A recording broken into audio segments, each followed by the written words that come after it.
Bonjour à tous et bienvenue dans ce nouveau numéro du décryptage des marchés d'AGS Patrimoine que nous allons passer en compagnie de Maude Minuit et de François-Xavier Chauchat. Maude, vous êtes responsable de la gestion taux au sein du groupe La Française, c'est bien ça? François-Xavier, vous êtes économiste et membre du comité d'investissement de Dorval Asset Management. Alors, on attaque immédiatement la synthèse des indicateurs de marché concoctés par AGS Patrimoine. Je vous rappelle que ces indicateurs sont notés de 1 à 5. Plus la note est élevée, plus le thème semble compter aux yeux des investisseurs. Par rapport à notre dernier enregistrement, on observe une réelle évolution. On note un rééquilibrage des sujets de préoccupation. L'inflation qui culminait à 5 redescend à 4. Les matières premières, avec la remontée du pétrole, passent de 3 à 4. Certains nous diront qu'inflation et matières premières sont des thématiques connexes et imbriquées. Ils n'ont pas tort, mais les matières premières constituent un point de vigilance plus marqué que ces précédentes semaines. Quant aux devises, elles passent elles aussi de 3 à 4 en raison de l'appréciation du dollar face à l'euro. La croissance, les BPA et la politique monétaire sont plus en retrait selon la synthèse d'AGS Patrimoine. Alors, ma première question à tous deux, est-ce que vous avez l'un et l'autre l'impression que l'inflation reste certes un thème important, mais n'est désormais plus le seul à occuper l'esprit des investisseurs? Maude. Je pense que ça reste effectivement un thème important. Ce qui a peut-être pris le pas finalement sur l'inflation depuis quelque temps, c'est toutes les annonces de M. Trump en termes de politique économique. Néanmoins, l'inflation reste un sujet majeur, d'autant qu'elle sera un déterminant de la politique monétaire de la Fed cette année et d'un éventuel resserrement supplémentaire par rapport au chemin que nous indiquent les dot plots aujourd'hui des membres de la Fed. Mais est-ce que c'est le seul thème maintenant que regardent les investisseurs? Non, alors les investisseurs le regardent aujourd'hui plus au travers finalement de ce qui se passe du côté des matières premières, sachant que finalement du côté de l'inflation, les derniers chiffres qu'on a eus, notamment en zone euro, ça reste extrêmement contenu, voire décevant. La hausse du prix du baril qu'on connaît depuis un certain temps agite le marché des taux aujourd'hui, donc ça reste une préoccupation. Mais clairement, tous les pics de volatilité qu'on vient de connaître au mois de mars en particulier viennent plutôt des différentes annonces qu'on a eues de la part de M. Trump. Donc la politique économique de M. Trump reste un sujet prédominant. De votre côté, François-Xavier? Oui, je suis vraiment d'accord avec Maude sur le primat des annonces et du bruit de l'administration américaine par rapport à la macroéconomie.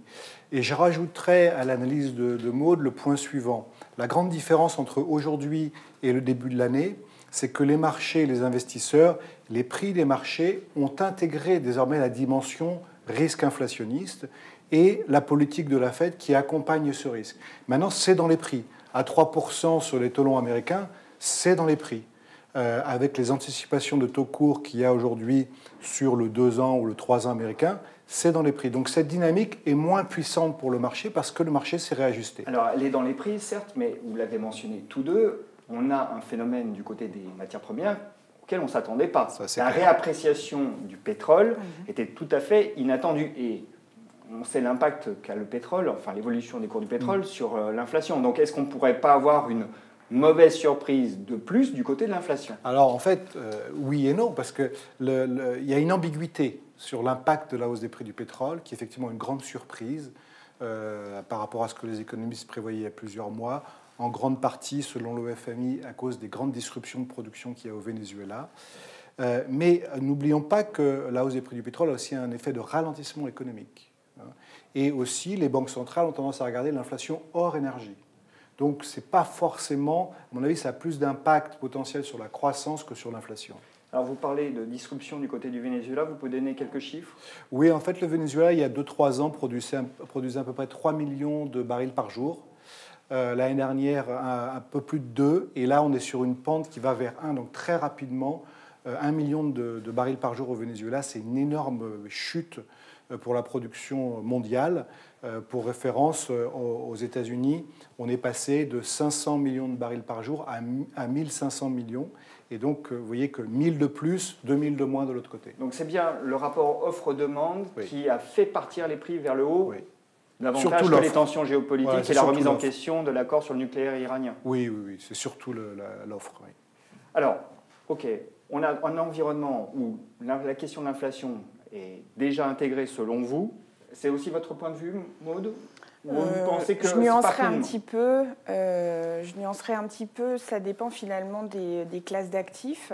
Il y a eu un événement, je pense, intéressant qu'on a regardé avec attention en début d'année, fin janvier plutôt, début février, où les marchés actions se sont fait très peur sur la remontée des taux et les craintes inflationnistes. Et ce qui était intéressant finalement à ce moment-là, c'est que le message de crainte véhiculé par les marchés equity n'était pas relayé par le marché des indexés inflation, puisque finalement la hausse des taux nominaux qu'on a connus en décembre et en janvier, elle venait plus de la composante taux réel qui s'est ajustée à la croissance en hausse attendue par le consensus et très peu par la composante inflation. Ça, c'est venu finalement depuis, et notamment aux États-Unis, où les anticipations d'inflation se redressent, accompagnant probablement ce qui est en train de se passer sur les prix de l'énergie, mais aussi par rapport aux derniers chiffres d'inflation qui, contrairement à la zone euro, surprennent un petit peu à la hausse. Alors justement, sur l'inflation, je ne suis pas sûr que... Je ne suis pas totalement convaincu que les marchés actions en février aient baissé à cause de l'inflation. Pas que. Il y a eu un chiffre d'inflation, effectivement, mais à mon avis, et d'ailleurs votre analyse le suggère, puisqu'il n'y a pas eu d'impact sur les obligations indexées sur l'inflation, c'est surtout un prétexte. C'est-à-dire que moi, je pense qu'aujourd'hui, l'année 2018 en général, c'est une année de grande stabilité macroéconomique. Et en revanche, d'une grande instabilité des marchés, parce que le positionnement des investisseurs est parfois extrême, dans un sens ou dans l'autre. On parlera du dollar peut-être tout à l'heure, où le positionnement a beaucoup changé, mais sur les actions, sur l'inflation, sur la politique de la Fed, ce qu'on voit en fait, c'est un jeu entre une relative stabilité macroéconomique et des investisseurs qui prennent des plis parfois extrêmes dans un sens ou dans l'autre, sur les taux, sur l'inflation, sur les bénéfices, et c'est ça qui fait bouger le marché. J'aimerais conclure tout de même sur les matières premières. Bon, le rapport offre-demande propulse aujourd'hui le pétrole de nouveau au niveau des 74 $ le baril. Est-ce qu'on peut s'attendre à une poussée encore supérieure? C'est possible, ça va dépendre essentiellement de l'offre. En revanche, du côté de la demande, la croissance économique sous-jacente semble se stabiliser. Donc il n'y aura pas du côté de la demande une poursuite de la pression sur les prix du pétrole. Mais ce n'est pas encore un choc. Même 80 $ le baril, on ne peut pas encore parler d'un choc pétrolier. C'est juste une remontée des prix du pétrole. L'impact sur l'économie et sur les marchés reste quand même contenu. Et même pour les banques centrales, ce n'est pas un sujet d'inquiétude? C'est un sujet ambigu, puisque d'un côté, ça fait un peu monter l'inflation, mais sans impact sur l'inflation hors énergie, et ça fait un peu baisser la croissance. Donc avec ça, une banque centrale ne sait pas très bien quoi faire.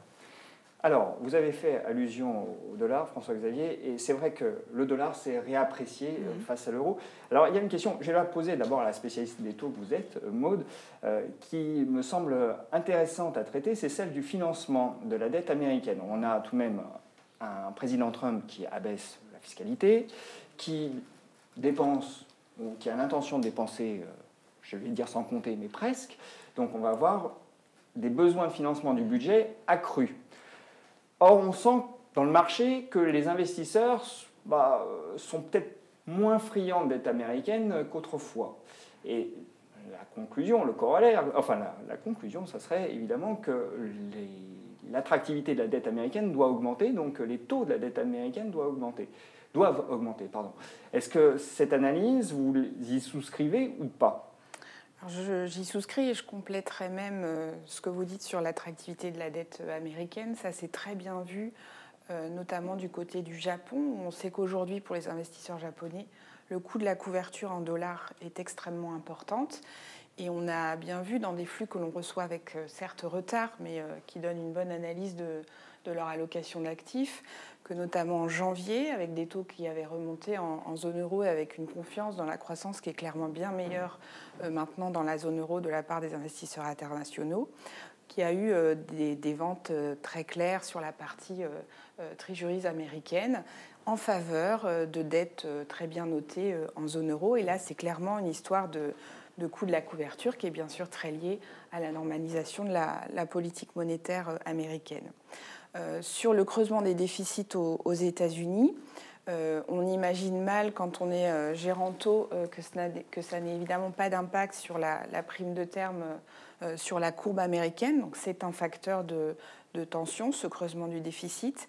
Ceci étant dit, il y a un point qu'on va tous surveiller la semaine prochaine, si j'ai bonne mémoire, c'est la publication du plan de financement du Trésor américain, où on va avoir de manière très détaillée, sur la courbe notamment, comment ces différentes injections fiscales vont être financées.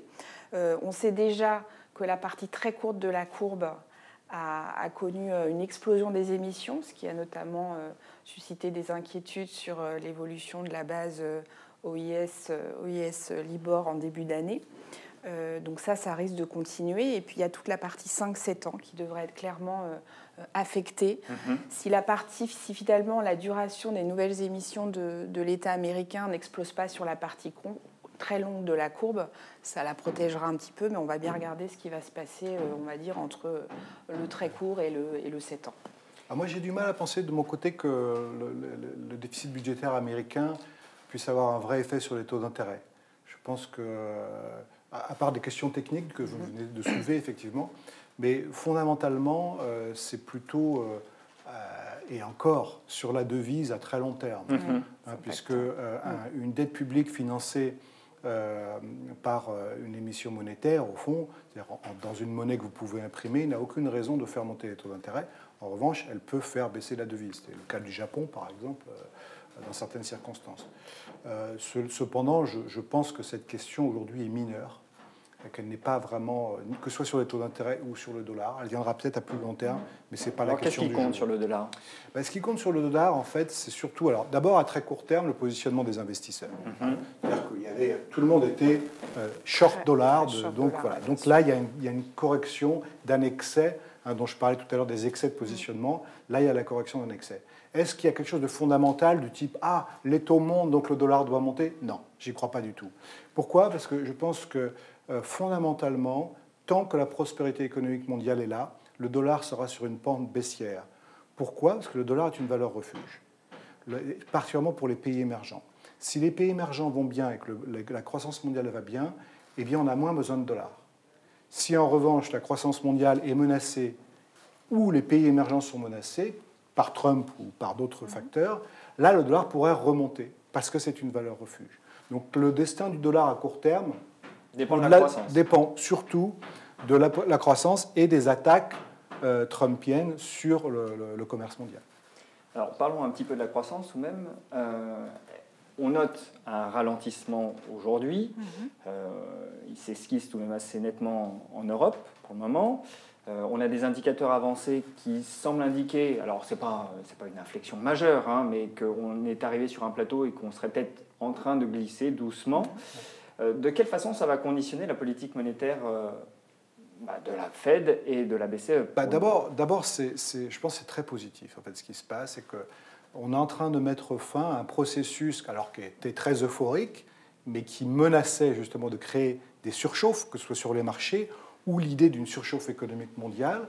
Et ça, cette menace est en train de disparaître du radar parce que la croissance économique mondiale, en fait, est sur des zones de 4% depuis déjà plusieurs mois et semble stable. Ici, ça ralentit, ici, ça accélère, mais en agrégé, c'est stable. La surchauffe mondiale, ce n'est pas 4%, c'est plutôt 5% de croissance.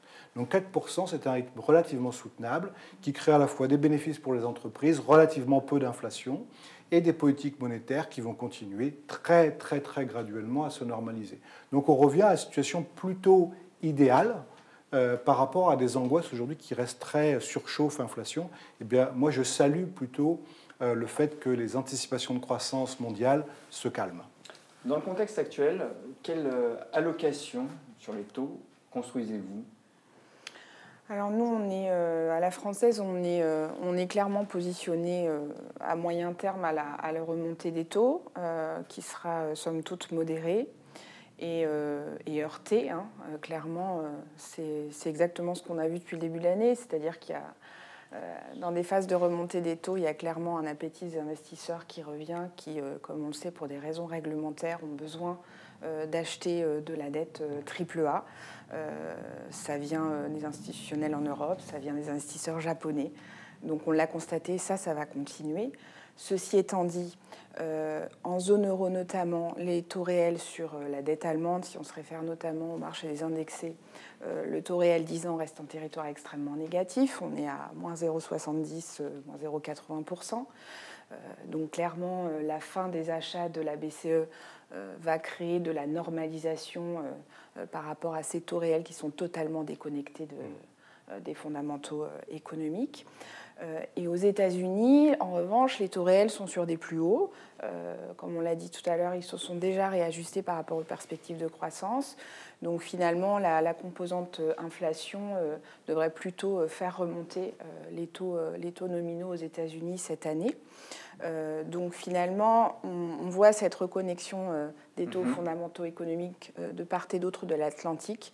Mais d'un côté, c'est plus la partie taux réel en zone euro qui devrait s'ajuster. Et aux États-Unis, maintenant, au regard des taux réels que l'on a atteints, ce sera plutôt la partie anticipation d'inflation qui s'ajustera. D'accord, mais dans vos expositions, du coup? Donc, du coup, en termes d'exposition, on est plutôt négatif en termes de sensibilité taux. C'est-à-dire qu'on a des positionnements de portefeuille où on souhaite bénéficier de la remontée des taux.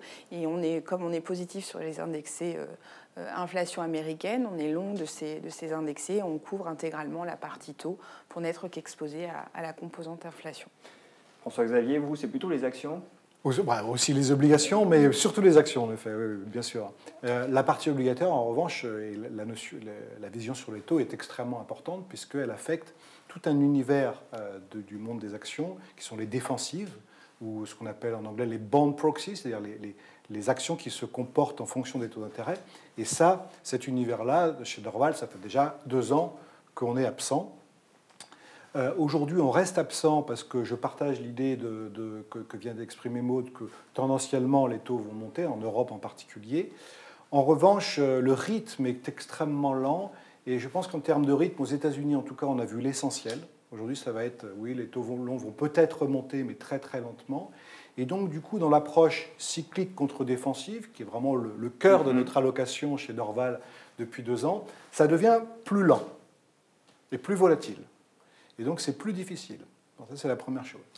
Deuxième chose, les pays émergents, donc, qui sont très surpondérés dans notre allocation internationale, qui souffrent en avril, ils avaient très bien fait au premier trimestre, ils souffrent en avril.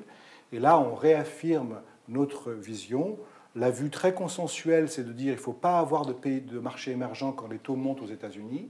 Nous sommes totalement contre ça. D'ailleurs, les 2 dernières années prouvent le contraire.